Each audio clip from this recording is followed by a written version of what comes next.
Welcome to Independence, the FIEC podcast. My name's Phil Topham, Executive Director of the FIEC, and it's time for our dive into the news. The first one of the new term, and I'm delighted that the band is back together. So with me is our National Director, John Stevens. Is it dynamic pricing? It's not dynamic pricing. It's the same price it's always been.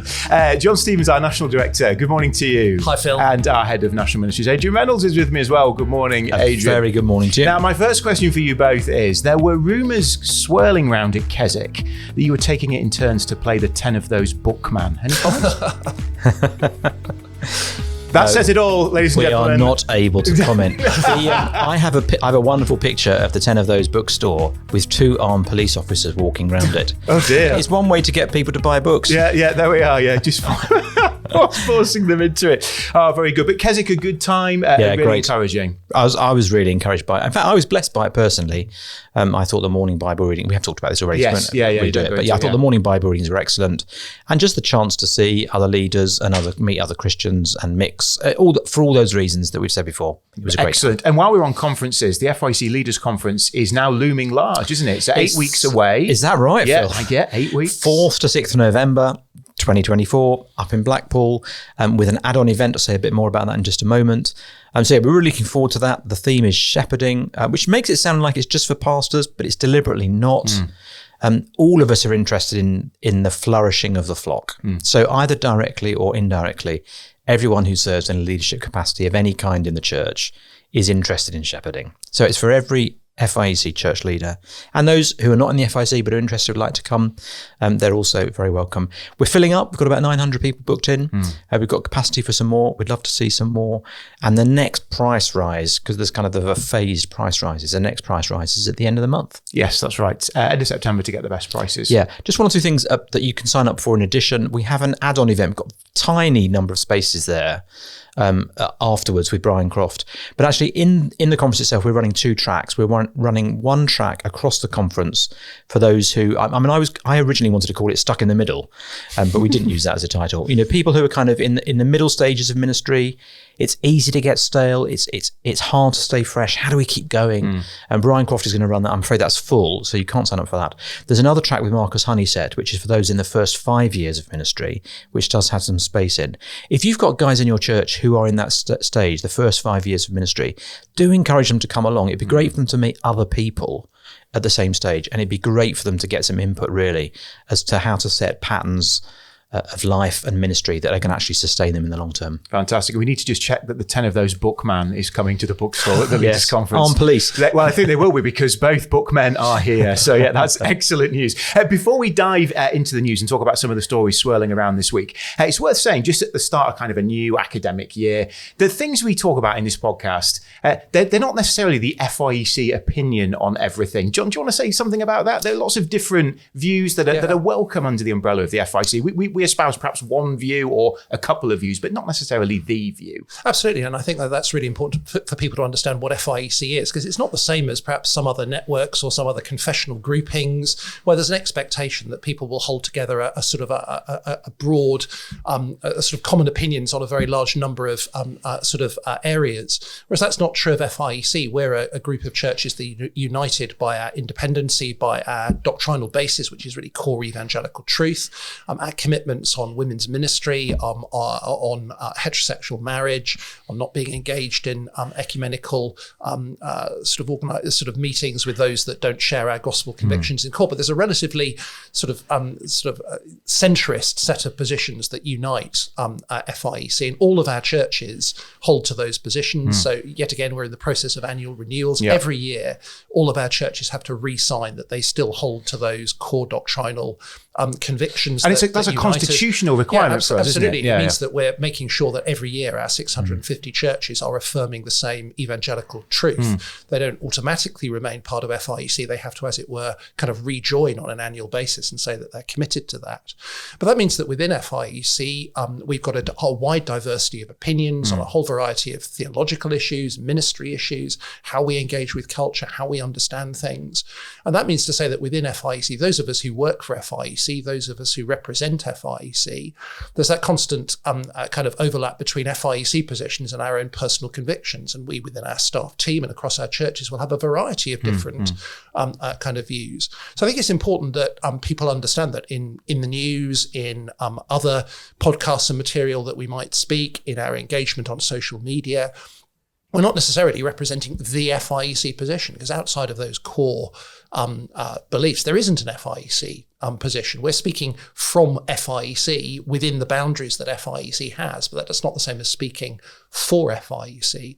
So what we're wanting to do is we wanted to be faithful to where FIEC stands, but inevitably we're also expressing personal opinions. So on something like this, we're trying to bring some gospel perspective to stories on the news, but we inevitably bring our own personal convictions to that. And at one level, we're trying to help people to think things through, not telling them what they must think within FIEC. So I think that's just a really important perspective for us to have. So we're not, as we discuss some of these things, saying to all of the churches, this is what you've got to believe about these things.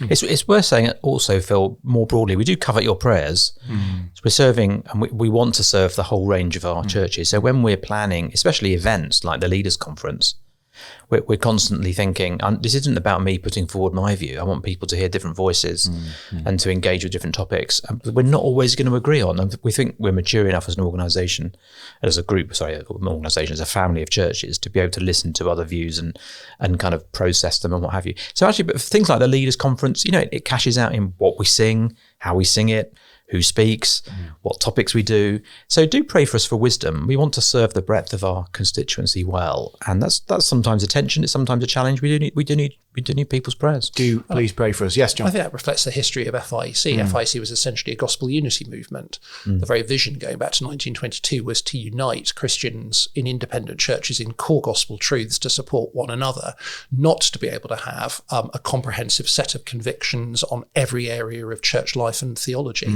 And at one level, we want to kind of remain true to that founding vision. Yep. Indeed. Let's talk about some of the things that have been happening in the news this week. I think the right and proper place to start is with the inquiry into the Grenfell disaster.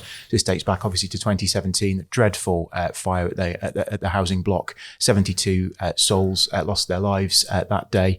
The inquiry has been published and it is excoriating. I don't know if you saw, there was a diagram called the web of blame, which just showed all the different organisations who were kind of blaming one another and trying to point themselves away from where they might have had culpability so that somebody else was to blame. But basically, this was about dishonesty, misleading claims, profit over people. It is horrible at so many levels. Yeah, and well, where do you start? I think that's exactly right, and I think its force is increased because it's come in a series of a number of things like this. Yeah, post office, for example. The blood scandal, blood donation scandal. So I think that it kind of just seems to undermine not confidence in institutions and governments and processes. I find it quite difficult. I mean, I haven't read, it's a huge report. I've not read it. I've read the summaries of it. I found it quite difficult to read because it's not, there are 72 tragic losses. There are also countless hundreds of people who are impacted by it today, who have either lost family members or traumatized by what happened. And it's quite difficult to read that and not just sort of well up with tears, really. And especially because it's happened to essentially quite a marginalised group of people. And it just seems they've been forgotten and pushed aside by society. The voices haven't been heard. So I think there are lots of lessons to learn from it. And I found it quite difficult reading, actually. I mean, voices not being heard is a key one, isn't it? Because people had been sounding the alarm who lived in this block for years and years and years and were simply not listened to. And not just people in the block, but actually professionals within the field had been sounding the alarm about the dangers of this kind of cladding and the fire regulations. So, yeah, I mean, I think it is a terrible tragedy. Grenfell is one of those tragedies that entered the public consciousness. It's like the Twin Towers, it's like the Titanic. I think actually the idea of being trapped in a building that's on fire and you can't go get, we can just all immediately put ourselves in that situation. And I think that therefore means that we all, in a sense, are deeply empathetic to what happened, but it enters the consciousness in a particular way. And the report is very thorough. It doesn't reveal anything that probably wasn't known, but it puts the whole picture together. And actually the big thing is it reveals this was totally preventable. Indeed. I think that's the great tragedy and sadness is you can see here is something that very simple steps could have meant that this didn't happen. And at multiple levels. And I think there's a mix of, on the part of some, a kind of a negligence and naivety, on the part of others, a downright dishonesty. Indeed. I think, reading of companies that are producing insulation and cladding who knew full well that it was a significant fire risk in that context, who basically lied or distorted about the results of safety tests. So I think it's the cladding. It's okay in some form, but they knew that it was unsafe in its cassette form in the way that it was used on this building. Some of the tests on some of the materials were conducted in a way that meant they passed the test, but they would never have passed the test in the real world. So there was a whole level of deceitfulness going on there, of basically skirting and avoiding the legislation and the regulations that were actually there to prevent and protect this from happening. So you've got, on the one hand, companies that are basically cheating the system in order to be able to sell their products. The other element of it is you've got a government that was basically wanting to get rid of regulation, red tape, that saw health and safety and that stuff as kind of an impediment to economic growth, who therefore didn't enforce the rules, weren't concerned about it in quite the same way. And that toxic mix meant that the fire happened and 72 people kind of died, which I think is a significant warning to it. And it was a series of fires, actually. Grenfell was the third that had happened in quick succession, where people had been either injured or died. And there's been a subsequent fire. Thankfully, no one was injured. So there is there was a pattern that people should have said something about and should have noticed, or people did, but nothing was done about it. I was just reflecting on it as church leaders. How do we reflect on that? I think there are a number of different lessons for church leaders, but one at least is, I think as leaders, we do have a duty to care for the flock. That doesn't just mean spiritual care. It means it's holistic care.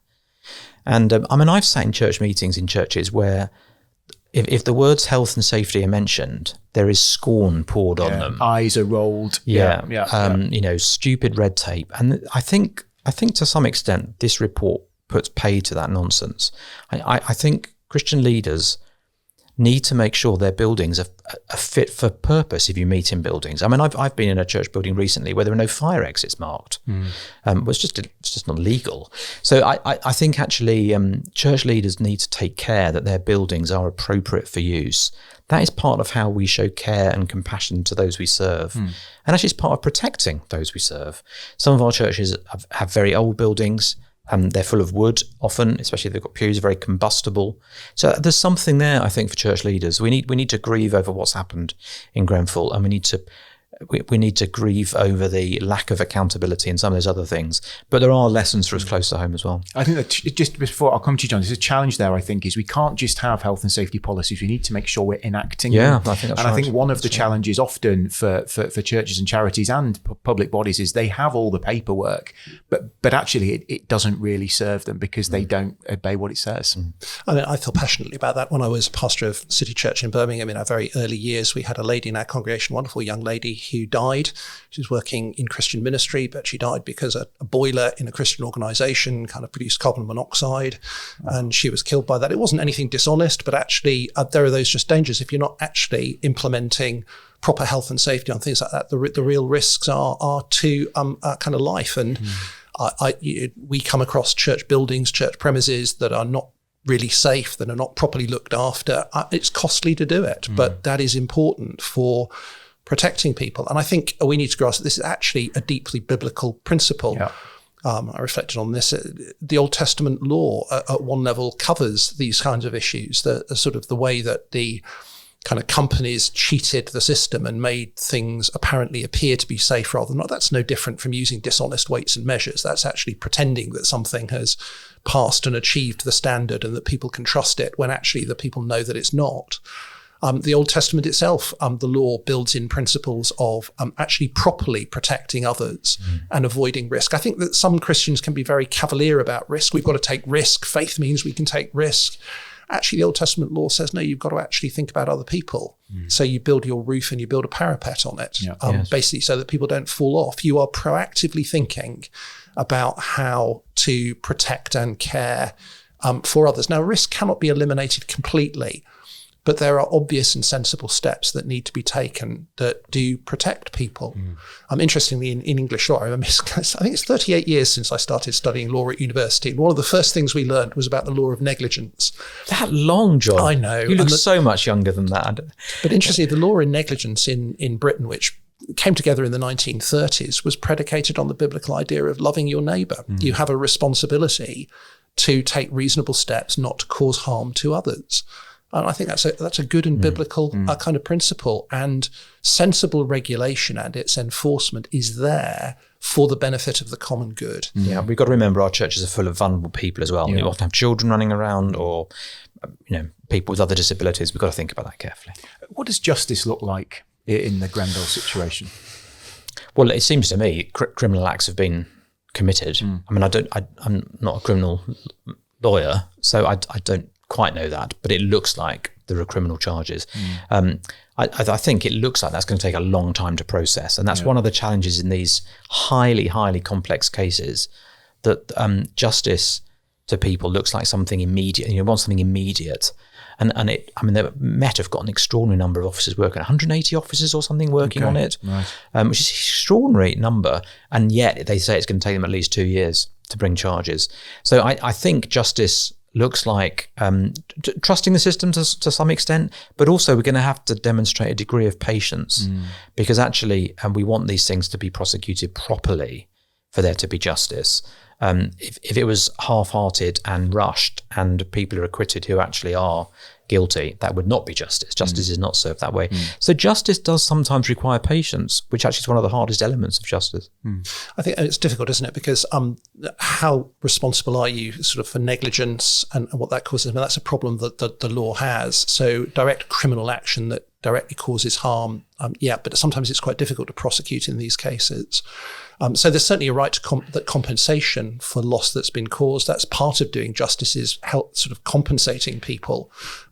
Now, of course, that never makes up for the loss of life, but that is part of a desire to want to try to put things right. There might be criminal liability, but you've got to show probably a degree of kind of recklessness that has led to that. Corporate manslaughter could be involved here. I think the liability is most likely to be on those who are actually deliberately dishonest about things. There's a point at which actually it crosses from being negligent to being a sort of a deliberate dishonesty. Culpable. And naturally the law holds you more culpable for that. And it's interesting, the government is introducing possibly new legislation about water companies. Again, interesting, their possibility of criminal prosecution of water company bosses. Although when you dig down into the story, it's if they dishonestly cover up or prevent investigation. So again, the criminal liability for deliberate dishonesty is slightly easier than where there have been successful negligence. corporate manslaughter charges, isn't there, in some of the rail disasters and some of the other things that have gone on. So that has been possible. But I think, interestingly, again, it shows our natural human desire to want to have justice, to want to have things put right. It's deeply rooted in the human heart. And for people to be called to account. Is that we want justice, which of course is something that the gospel speaks into. Let's move on. Parliament is back this week.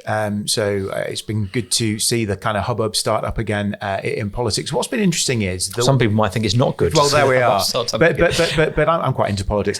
What's been interesting is speech Sir Keir Starmer Prime Minister made last week in relation to the plans for government for the next season. And he's basically saying things are going to get much worse before they get better. And I think that seems to run kind of against the platform he stood on during the election. But I remember somebody around this table, I think it was you, John, saying somebody's got to be honest with the British public that things are unaffordable. And it seems like we're now at that point. How do you lead when you have those kind of challenges before the lyrics don't fit the music, by the way? Things can only get worse. Yes, indeed. But there are lessons there, aren't there? How do you lead when you've basically got a very difficult message to deliver, which is how he's pitched up? Yeah, well, I think in many ways credit to him for wanting to be honest about the situation. Now, I mean, there's all sorts of questions. You're fighting an election campaign. Nobody in an election campaign quite says sort of the total of reality. That's true of all political parties. That you might think that's a flaw in our political system, but people trying to get elected tend not to be as clear about what the costs are going to be. Both parties avoided speaking about some of the hard choices they were going to have to make. Obviously, having won with a major majority, there was a lot of expectation of what he can do. To some extent, it feels as though he's dampening down expectations. And making clear there are really difficult decisions that have got to be made. That's also partly being put in terms of it's worse than we thought it was and the other side are to blame, which may partly be true. Some of the comments made by the Office for Budget Responsibility would suggest that's the case, but also there are some of the things that were well known and decisions that they've made. But the reality is he's trying to prevent, I think, expectations that things can get better quickly. And at one level is giving what you might say the bad news. We don't know exactly how it will pan out. What will the budget be like? How bad will it really be? Who will be the people who sort of are, in a sense, hit? Obviously, we know pensioners won't be getting their winter fuel payments, but where are expected tax rises likely to land? And at one level, I think leadership does involve telling people the truth and telling them that it is going to be kind of difficult. Now, there is behind it the hope that there will be a better future. That he's talked in terms of laying foundations, doing difficult things now in the hope that that will enable things to get better. And it's an interesting contrast, isn't it? On the one hand, laying out a reality and saying there are some difficult choices that have got to be made, but that's in the hope that by laying good foundations, it will be better. Weren't we promised that in 2010? I think this is the challenge, isn't it? So they're going. It sounds like they're going for another round of asking more from the taxpayer, and it feels like not a long time ago in history that the same rhetoric was being given. So we didn't lay foundations, it seems. Well, although, there's a political point I think in 2010, we did actually recover from a very bad financial circumstance. Actually, what then blew everything apart was 2016 and the Brexit vote and all that followed from that. Yeah. You might say the real contrast there is the Boris Johnson boosterism. If I just simply say everything's better and everything is going to be brilliant, it will kind of happen without having to make the decisions. Most commentators have said that Johnson wasn't very good at making tough decisions and priority choices, whereas actually here, Starmer seems to be saying, yes, there are really difficult choices. The criticism of him is there's not been enough hope in what he said. And I think the lesson for us is in Christian leadership is actually you've got to hold that balance of, on the one hand, we do have to be realistic about the challenges that we face, both at a ministry level, at a church level, at a personal level, eschatologically. There is a sense in which there will be hard decisions that need to be made, but that is in the perspective of a real hope. And I think holding those two together is really significant. I've got a slightly different line on it. I agree with all of that, but I think also when things are difficult, good leadership is able to identify and address root issues. Now, I don't think our political system really leads to that because we have 5-term parliaments. So it's very, very difficult to look at root issues and address them. But actually, for example, one of the challenges for government is we're spending a lot of money on disability benefits because a number of people are off work with mental health challenges. I think the root issue is we've not invested in supporting people with mental health challenges. And so therefore, actually, as you'll know in your church, if someone wants to get access to adult mental health services, especially, it's almost impossible. And child mental health services, it's very, very, very difficult. So actually, that then comes through in the benefit system. So we're always trying to fix the end point without addressing the root cause. And actually, the 5-year parliament system doesn't really allow us to address the root cause. And there is something in there for leaders, I think. So, for example, if church is declining, let's say, the ability for a leader to be able to identify what the root causes are and address the root causes can be a very difficult thing to do. If church is unhappy, trying to work out what the root causes are. If church isn't really committed to evangelism, or seems a bit superficial, what are the root causes that we need to address? I think good leaders are able to do that and talk to churches about that and make those difficult decisions. That's not always easy. It's always, we're not doing very well in evangelism. Let's just plan another event. Yeah. Rather than saying, why are we not doing very well in evangelism? Let's explore that. Is it because we're not prayerful? Is it because, trying to get to the root issues, I think, is a mark of good leadership. And I think it's worth recognising that lots of the challenges that are faced are long-term and they're not going to be solved quickly. Yeah. Again, people want things to be solved quickly, but for example, a housing crisis, it takes time to build houses. The energy crisis, you can't suddenly generate new sort of sources of gas and electricity when kind of the Russian invasion of Ukraine has an impact on that. There is no quick answer. There's a lot of hot air around. Boom, boom.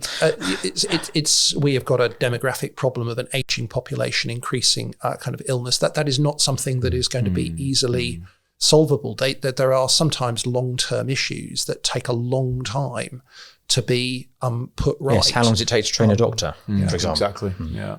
So I think having that perspective, people want instant answers, and they're often not there. They're not simple. It takes a long time. And actually, again, that's true often in church ministry and life and in helping people in their lives. There are not instant, quick, easy solutions. And everything is connected to everything. I think that's the other thing in church life.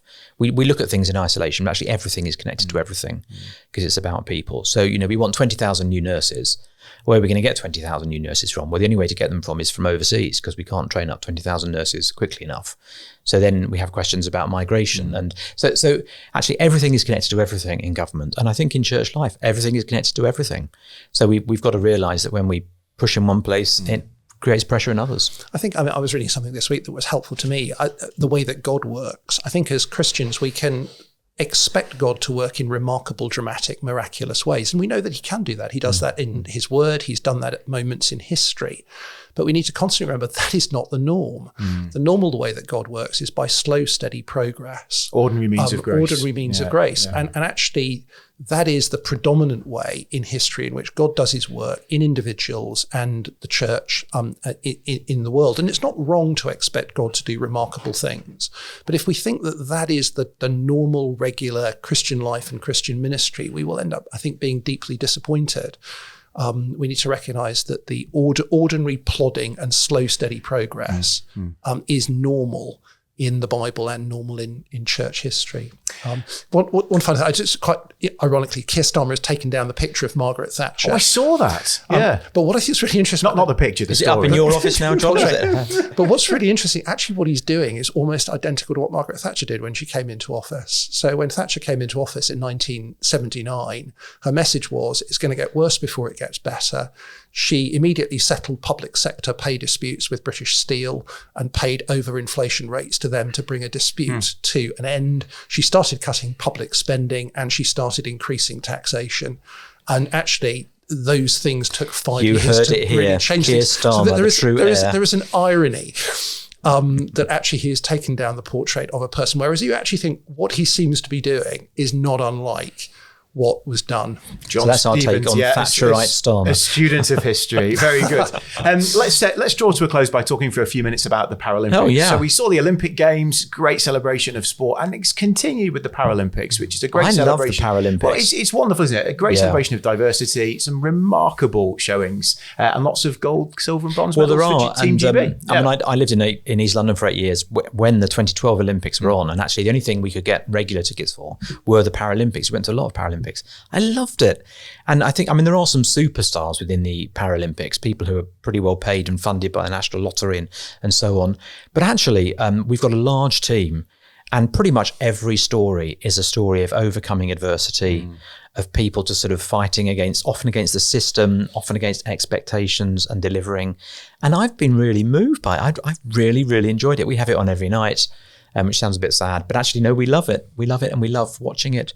And I think it's poignant. A lot of these people who are competing, some of these people who are competing, they would have been aborted in the womb if people had known some of the disabilities they had. And it's just a reminder, actually, that even when you're born into the world with disabilities and disadvantages, you're still a whole person and you can still achieve things and do some of the things that, people might think otherwise, or it's not worth having a child for that reason. So this hasn't been on the agenda at all, obviously, in the Paralympics, but at the back of my mind, I'm thinking, it just reveals some of the evils of abortion, actually. But no, I've really enjoyed seeing it. It's made me think, we need to make sure all the time that we are welcoming as churches, that we're adaptable, that we're accommodating. That's part of looking after, again, it's like the health and safety we were talking about earlier.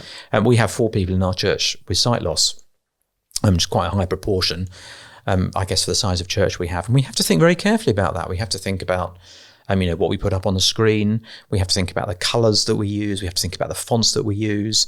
And we're not driven by design. We're driven by service in those kinds of areas. And I think actually that's really good. But no, I'm really enjoying it. Thoroughly enjoying being almost top of the middle table. I think it's part of a bigger picture. I mean, there's a lot of criticism at the moment, again, against the idea of sort of diversity, equality and inclusion.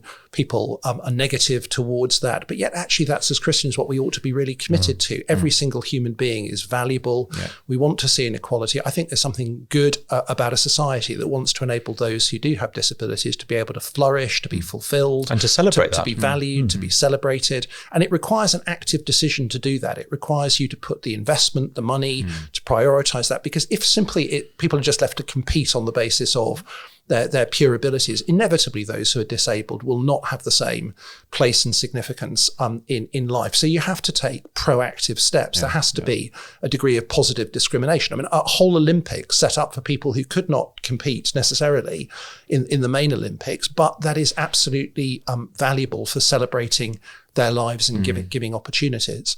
And at one level, the Christian church historically was committed to caring for the weak, the poor, the vulnerable, those who society regarded as of no account. And I think that is being pictured in the Paralympics. The rest of the world, in a sense, is doing that. I think one of the interesting things is year on year, or Olympics on Olympics, more countries around the world are clearly getting involved, sending more athletes.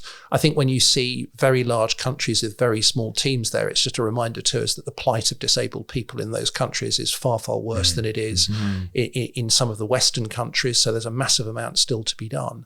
But it seems to me that is just a reminder of something that is hugely important. And it's why we don't want to live in a world in which it's just pure economic competition and kind of utility that determines human value. And the Olympics wants to model something of that. And that's really something that ought to be at the very heart of church, the very heart of Christian ministry. And it's the Paralympics that have made Britain great again. Yeah, that's the great thing. Very good. John, Adrian, thank you so much for joining us for today's podcast. I think you're both preaching this weekend, so go well. You're at Christchurch in Abingdon, I think. That's right. This weekend. Excellent. So preach well, serve God well, go well, and we look forward to speaking to you again on Independence soon. Thank you.